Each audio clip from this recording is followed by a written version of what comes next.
Ahora sí le doy la bienvenida porque ha llegado la hora de la justicia. Aquí, ahí y vuelta, está el doctor Carlos Nagy. Carlos, ¿cómo le va? Buenas noches. Raúl, buenas noches. Marcelo, Qué un gustazo. Qué gustazo, doctor. ¿Cómo Mire, le va, doctor? Tengo tantas preguntas de la gente porque yo no sé si usted sabe, doctor, la gente lo quiere y lo respeta muchísimo y quiere escuchar su palabra porque es la autorizada. Respecto al tema de las movilizaciones del SUOEM que recién estábamos hablando. Acá me preguntan, dice, las movilizaciones son lideradas por Violato generando temor, agrediendo a personas, periodistas, transeúntes, taxistas. ¿Esto merece un reproche legal? Claro que sí. En primer lugar tenemos que decir que el derecho de peticionar, el derecho a expresarse, el derecho a manifestar está preservado por la Constitución Nacional, pero tiene límites. No se puede construir el discurso del odio, no se puede generar desde la diatriba una expresión violenta, enfrentamientos, confrontaciones, atentar contra el orden público, agredir a los semejantes, se ha agredido a periodistas, se han dañado vehículos, se han afectado edificios públicos. Esto es delito, es instigación a la violencia colectiva, es intimidación pública y la ley penal es muy rigurosa. Recordemos que en el artículo 12 del Código Penal se prevé una sanción de 2 a 6 años de prisión. No hace falta, como ha ocurrido y en buena manera, en buena hora que esto haya acontecido, que un ciudadano haya formulado una denuncia ante un fiscal de instrucción sin asistencia de abogado. Cualquier fiscal debe proceder de oficio. Lo que ha ocurrido con la líder o la secretaria del SUOEM es extremadamente grave, no solamente por las características o el tenor de las manifestaciones, va a arder Córdoba, exacerbar el ánimo de personas que tienen la necesidad de canalizar un derecho, pero la forma en que se está incitando a llevarlo a cabo es invadir lisa y llanamente el Código Penal, es generar un daño a la sociedad toda y, por cierto, esto está reprimido por ley. ¿Y por qué, doctor, por qué no ha actuado un fiscal entonces? Si usted lo que vio y escuchó, que lo vi yo y lo vio Melón y todos los cordobeses, ¿que los fiscales no están viendo estas cosas? Claro que lo están viendo, todos viven en Córdoba, están en la primera circunscripción judicial, tienen la obligación frente a un hecho típico, antijurídico, culpable y punible, como este, de actuar de oficio. Y voy a ir un poco más allá. No solamente se ha fomentado y se ha construido el discurso del odio, sino que no hay que hacer o efectuar mayores esfuerzos intelectivos para entender que la persona que dijo que va a arder Córdoba sabe perfectamente cuál es el alcance de sus manifestaciones y que eso es suficiente para arrojar nafta al fuego, generando un clima de excesiva violencia que pudo haber terminado en algo de impredecibles consecuencias. De todas maneras, doctor, uno puede también interpretar la irresponsabilidad de un líder, porque digo, no habla en primera persona y en particular, sino habla en representación de un grupo de personas. Totalmente, le faltó mesura, le faltó prudencia, le faltó responsabilidad, le faltó equilibrio emocional y claramente demostró desprecio por la ley. He escuchado detenidamente las manifestaciones de Violato cuando dijo, una y otra vez nos dijeron. Cuando habla de nos dijeron, se refería a la autoridad pública, a eso que debemos respetar todos, que son la estructura policial y la estructura judicial, que nos iban a pintar los dedos, que nos iban a detener. No nos interesa nada, vamos a seguir adelante. Eso es una conducta desafiante, es una conducta temeraria. Hoy aparentemente han mitigado, han sublimado el discurso y la manifestación no ha generado confrontación. Pero hay algo más, así como ustedes el que está hablando y toda la sociedad debe respetar los alcances de un encierro prácticamente voluntario, obligatorio en medio de una cuarentena, no puede, esta persona no debe generar manifestaciones que atentan contra la salud pública, porque eso está prohibido por ley. Si la persona que conduce un vehículo y quiere ir a visitar a un amigo, se lo intercepta, se le secuestra el vehículo y se lo imputa a tener el artículo 205 porque ha desobedecido la orden de una autoridad competente y ha generado una situación de riesgo para la introducción o propagación de una pandemia, estos no tienen coronita. También debe ser imputado y con mayor razón porque deben dar el ejemplo, porque tienen cargos de conducción.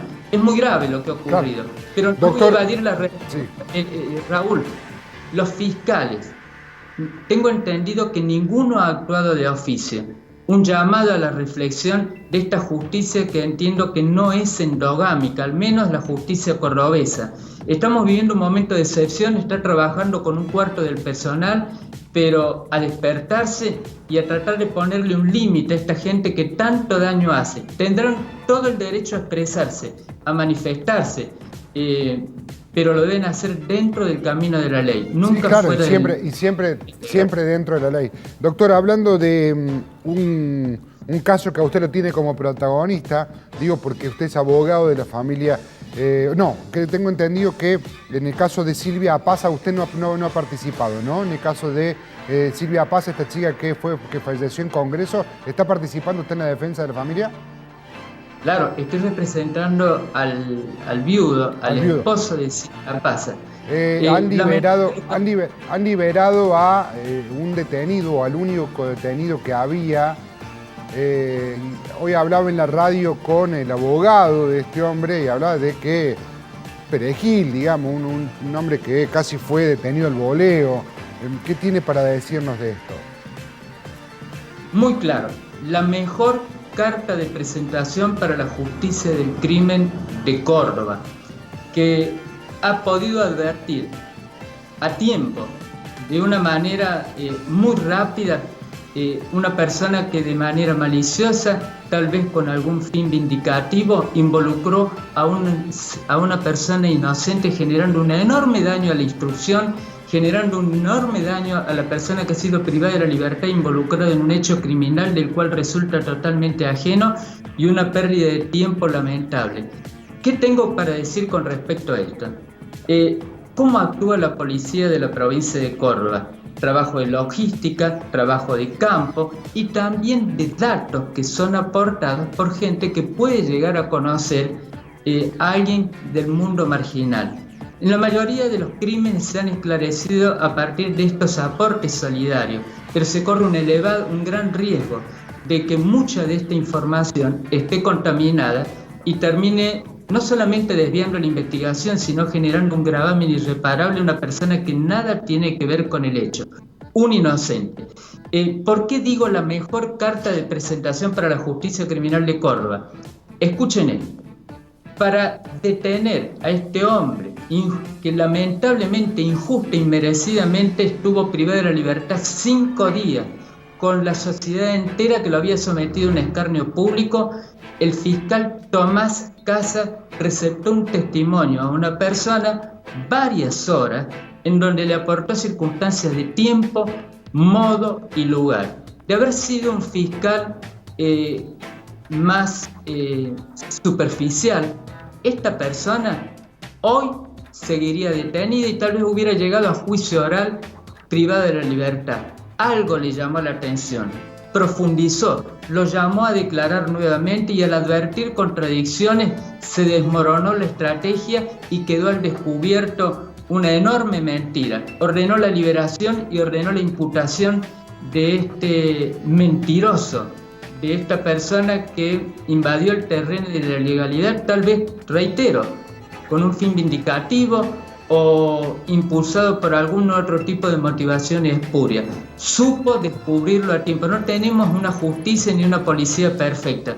Lo importante es darse cuenta a tiempo y tomar las decisiones que correspondan. Ahora, un grave daño ocasionado a la investigación, más allá del daño que se le ha ocasionado a este pobre hombre, porque durante estos días, obviamente, las evidencias han perdido la posibilidad de ser alcanzadas a tiempo. Doctor, por último quiero hacer una consulta que nos mandó la pregunta un televidente sobre un tema del cual se habló mucho, inclusive en este programa, ese matrimonio que en Buenos Aires iba con sus hijos de 12 y 13 años y lo escondieron en el baúl para llevárselo a los abuelos, que no veían a los abuelos. Y ha pasado también en otros lados esto de esconder a hijos en el baúl para que no sean detenidos y con otro fin llegar a la casa de un familiar. ¿Esto tiene responsabilidad legal? Los abogados no cumplimos una función predictiva. La honestidad moral y el buen ejemplo de los padres cincela la personalidad de nuestros hijos.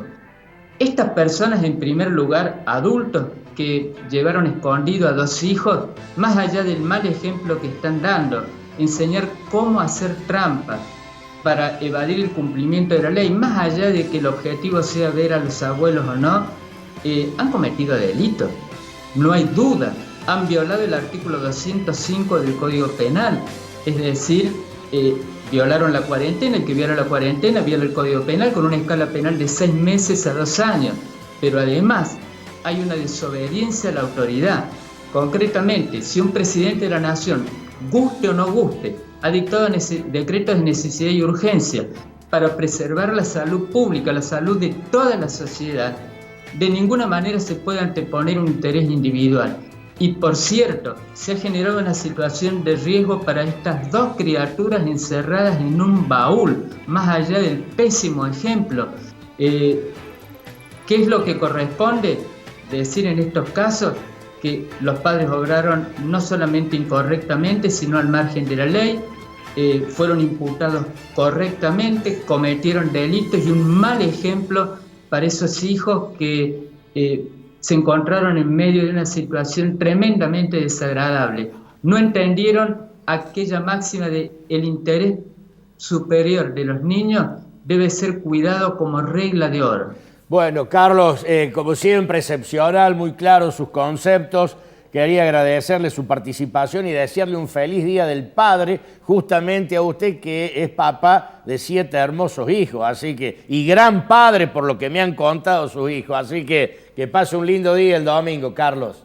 Bueno, Raúl, igualmente y feliz Día del Padre para todos los papás que estén escuchando. Gracias. Bueno, gracias. Que disfrute Carlos. mucho su día, doctor. Un abrazo grande. Gracias. Que lo pase lindo. Sí. Gracias, doctor. Bueno, brillante, brillante. Excelente. Como siempre. Como siempre. Bueno, más claro de lo que dijo sobre los dirigentes del SUEM, échale agua. Ahora, ¿por qué no actuaron los fiscales? Sí, y también estuvo bueno, fue anticipo, recordemos que fue anticipo de ida y vuelta. ¿Se acuerdan que yo le dije que habían detenido un perejil? Sí, y así fue.